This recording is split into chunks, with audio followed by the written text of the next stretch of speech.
여러분 안녕하세요. 12월 27일 여기도 펀드매니아TV 금융시장 전망 및 투자 전략 간단히 시작하도록 하겠습니다. 미국 시장이 하루 휴장이죠. 네, 휴장에 들어가니까 장을 특별히 볼만한 그런 일들은 없는 것 같네요. 여전히 어제는 우리가 배당과 이 배당 수급하고 그 다음에 이제 10억에 대한 가이드라인 세금, 대주주 요건이 부닥치면서 여전히 개인의 매물 물량이 좀 쏟아지는 모습은 확실히 나타나는 것 같아요. 오늘까지 이제 개인들의 물량이 쏟아지면 끝이 나는 것 같고, 반대로 증권사를 중심으로 해서 이 배당 수급에 투자하는 것들이 시장을 받치면서 어제 올라가는데, 외국인들의 모습이 또 강하게 매수 쪽으로 돌면서 돌아오는데, 그나마 연말에 빠지지 않고 받치는 것은 좋은 모습인 것 같습니다. 여전히 오늘까지 이제 배당 수급이 시장을 얼마나 떠받쳐 줄 것인가, 이게 핵심이지 않을까 그렇게 보입니다. 그 다음에 이 배당 수급이 지나면 결국 그 다음에는 실적 장세로 장이 급속히 옮겨갈 그런 상황이다. 연초에는 실적 장세이다. 4분기 실적보다는 4분기 실적을 기반으로 해서 내년을 어떻게 예측할 것인가. 이 IR의 그 톤, 가이던스 이런 것들이 시장에 훨씬 더 크게 영향을 미치지 않을까. 그 다음에 이제 1월 13일에 발표하는 CPI의 하락 강도가 어떻게 될 것이냐, 이런 쪽으로 급속히 경제 지표 쪽으로 다시 또 몰려가는 도돌이표 현상으로 다시 시장이 복귀를 할 것 같습니다. 오늘은 배당에 대한 수급이 얼마나 10억 가이던스를 10억 대주주 요건 그 강화 움직임에 변하지 않는 그 모습을 어떻게 물량을 떠받쳐 줄 것인지가 핵심이다. 그리고 이제 우리가 내년에 무엇을 사야 돼서 연말을 좀 준비하면서 넘어가야 될 것이냐, 여기에 대한 방점도 찍혀 있는 것 같아요. 어제와 같은 좀 단단한 모습이 오늘도 나타나길 간절히 바라보면서 금융시장 전망 및 투자 전략 간단히 시작하도록 하겠습니다. 구독, 좋아요 많이 눌러주십시오. 제가 어제 이제 공부를 하다가 최근에 대체 외국인들의 자금은 어느 쪽으로 돌고 있을까? 소위 말해서 펀드 플로우 같은 것들을 한번 봤는데, 최근 확실히 이머징 시장으로 돈이 들어오는 것, 선진국보다는 이머징 시장으로 돈이 들어오는 것 같아요. 보면, 이 선진국 시장은 돈이 이렇게 이제 꺾이죠. 네, 이머징 시장은 이렇게 꺾여서 올라오는데, 이 핵심이 아마 달러가 약세에 돌아서면서, 달러 지수가 약세에 돌아서면서, 그때부터 신흥국 시장으로 돈들이 좀 반대로 들어오는 그런 모습은 확실히 나타나고 있다. 이걸 볼 수 있을 것 같습니다. 주간 기준으로도 한번 보면 돈이 들어오는 게 보니까 아시아에서 X재팬, 일본을 빼고 돈들이 좀 들어오는 모습이 보이죠. 노스 아메리카 이쪽은 빠지는 거고, 이게 제일 마지막 거니까 EMEA, 이쪽에 좀 자금이 들어오고 있고, 이쪽 아시아 패시픽으로도 자금이 들어오고 있고, 이런 쪽으로 이머징 시장으로 돈이 들어오고 있는 것은 확실히 우리가 눈으로 좀 볼 수 있는 게 아닌가. 이게 없었다면 연말에 시장이 박살이 났겠죠. 크게 무너졌겠죠. 이런 것들을 한번 우리가 체크해 볼 수 있을 것 같습니다.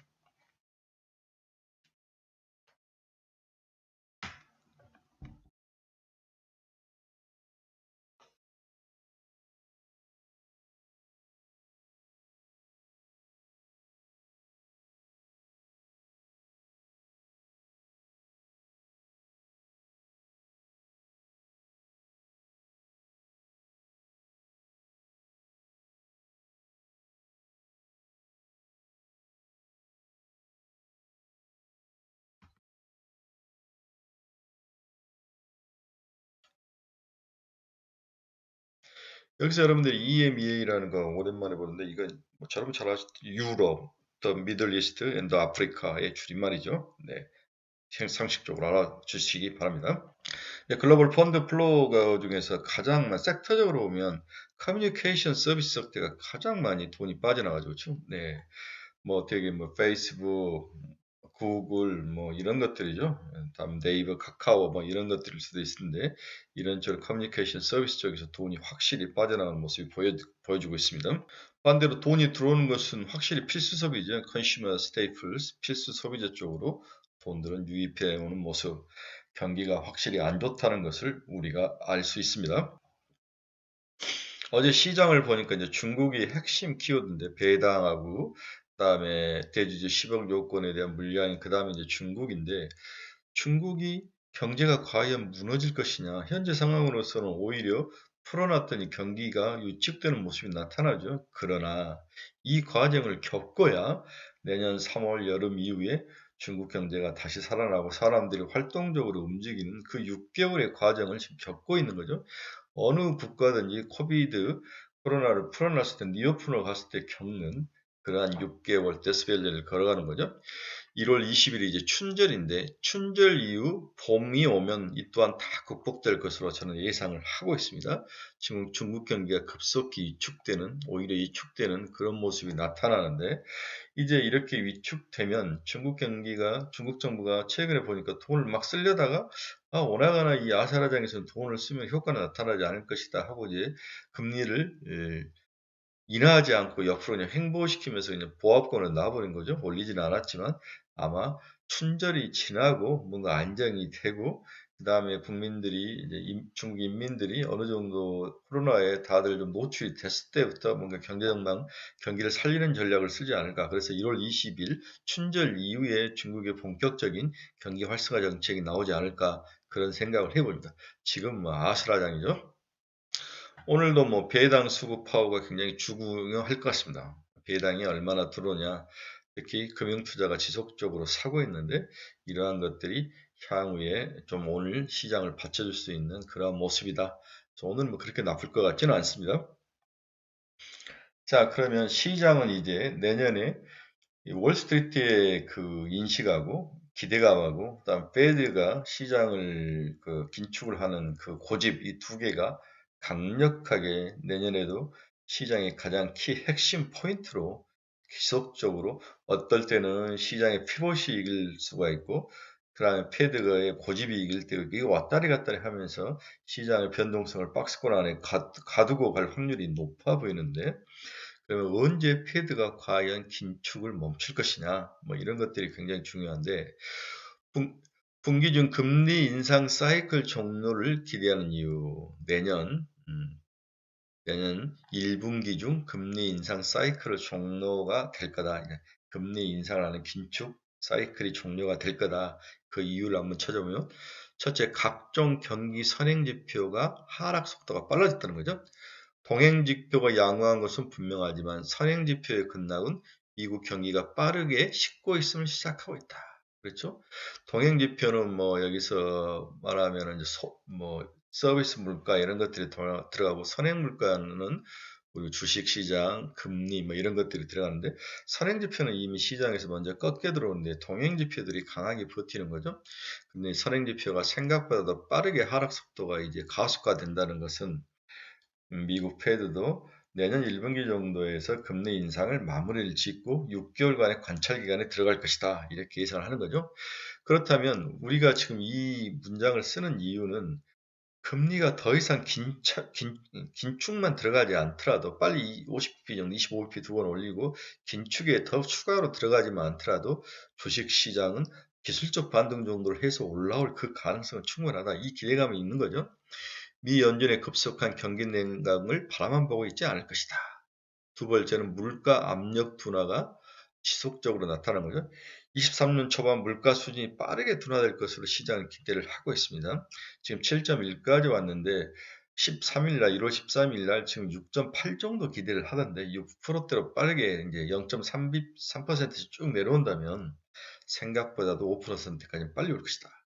급격한 경기 침체가 없다면 23년 중 물가 수준이 미 연준의 목표치인 2%까지 도달하기는 쉽지 않지만 일단 내년 초반 물가 수준은 빠르게 둔화할 여지가 있다. 선행지수가 빨리 꺾이고 물가도 빨리 꺾인다면 1분기에 긴축은 거의 끝날 것이다. 마무리가 될 것이다. 이 기대감이 만약에 시장이 살아난다면 주가는 반등해서 올라올 것이다. 무엇보다도 에너지 가격 하향 안정세와 더불어 주택 경기를 고려할 때 임대료 상승 압력이 큰 폭으로 둔화될 여지가 있다. 임대료가 큰 문제였는데 이 임대료가 생각보다 크게 꺾이기 시작한 게 이제 1월부터는 확실히 크게 꺾일 확률이 높다는 거죠. 그렇죠? 네. 셋째, 고용 시장도 건설 부분을 중심으로 견조한 추세가 흔들릴 것으로 예상이 되고 있다. 여러 가지 구조적 요인으로 지금 강세가 나타나죠. 베이붐 세대가 은퇴하고 이민자를 받아들이자면서 이민자가 감사하고 니쇼링 효과로 공장들이 돌아오면서 이 근로자들이 부족했는데 이것도 이제 침체 사이클에 들어온다면 특히 주택 경기를 비롯한 침체 사이클이 들어온다면 이도 크게 버티지는 못할 것이다. 상대적으로 견고한 부분이 무너지는데 그중에서 건설 부분 일자리부터 무너지지 않을까 이렇게 예상을 하는 거죠. 부동산 경기 사이클의 위축 속도를 볼 때 2023년부터 건설 부분 일자리가 빠르게 축소될 공산이 높아 보인다. 견조하던 고용시장이 IT와 건설 부분을 중심으로 흔들리면서 이 연준의 정책 여력을 부여할 것이다. 연준의 정책 여력을 부여할 것이다. 이 말은 금리를 추가로 더 올리지 않고 이제 6개월 정도 금리 인상의 효과를 보면서 CPI라 물가라든지 경기라든지 소비라든지 이런 것들을 다 관찰한 후에 내년 가을 정도부터는 시장에 또 서서히 시그널을 보내지 않을까. 금리 인하에 대한 시그널이 보내기만 하면은 이제 금리는 반등해서 올라올 것이다. 그래서 저는 올 봄에 한번 올랐다가 좀 슬로우했다가 가을에 한번 더 오르는 그러한 어떤 모습도 나타나지 않을까 그런 생각을 해보죠. 일단 25p, 25p가 다 끝난 3월부터 그 기대감으로 주가는 오르지 않을까 그런 생각을 해보는 거죠. 그래서 2023년부터 건설 부분의 일자리가 감소하면서 고용시장이 점차 약화될 여지가 있다. 이렇게 빠지네요. 그렇죠? 네. 한파 예고가 있어서 일시적으로 불안했지만 미국 내 가솔린과 천연 가격의 안정세가 이어질 가능성이 높아 보인다. 한파는 있었지만 가솔린 가격과 천연가스 이러한 에너지 가격들이 안정을 찾은다면 CPI는 생각보다 더 강하게 1월 13일 날 6%대 후반까지 확실히 6자대까지 내려오지 않을까 그런 기대감을 갖게 해봅니다. 이제 오늘 27일이면 오늘까지 사야 배당을 받을 수가 있으시죠? 네, 배당을 받고 28일 내일은 또 배당락이 떨어지면서 주가가 또 배당락만큼 내려오는데 과연 오늘 무엇을 사야 될 것인가? 산다면 IF죠. 네, 안 사도 됩니다. 단기 기술적 반등이 예상된 2차전지는 나빠 보이진 않습니다. 연초에 저는 뭐 숫자적으로 2차전지가 예상을 낮춰놓긴 했지만 내년에도 계속 좋을 것이다. 2차전지 말고는 좋을 게 없다. 뭐 이런 소문이 나면 괜찮을 것 같은데 문제는 이제 테슬라 파산설까지 파산설은 아니죠. 네, 트위터 파산설까지 나오는 뭐 이런 어려운 상황에서 테슬라가 흔들리고 있는 이 상황에서 2차전지가 과연 반등해서 올라올 수 있을 것이냐 이런 문제는 있을 수 있지만 워낙 그동안 조정을 받았기 때문에 기술적 반등은 충분해 보인다. 플러스 한 10% 수준 반등은 나타날 것이다. 그 다음 이제 VR, XR 어제도 이제 LG 이노텍이라든지 나무가 있는 중심으로 이제 카메라주들이 오르긴 했는데 이러한 VR, XR 쪽의 수혜는 확실히 나타날 것이다. 이렇게 보고 있고 마지막으로 신재생 관련 종목들도 내년에 이제 연초부터는 드디어 IRF의 핵심이 신재생 에너지지 않습니까? 이 신재생 에너지에 대한 생각이 이 기대감이 크게 시장에 반영이 되면서 시장이 다시 올라올 것 같은데 태양광, 풍력, 수소 정도는 시장에서 충분히 가져간 이 중에 하나만 사라면 풍력을 사라고 그랬죠.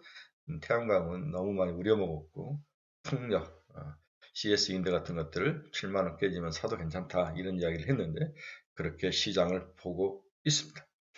네, 오늘은 배당에 대한 우리 기관들의 수급과 그리고 10억 대주주 요건을 맞추기 위한 그 매도 물량의 싸움이다. 이 전투가 시장인데 오늘은 여전히 수급이 배당에 대한 수급이 시장을 이길 것이다.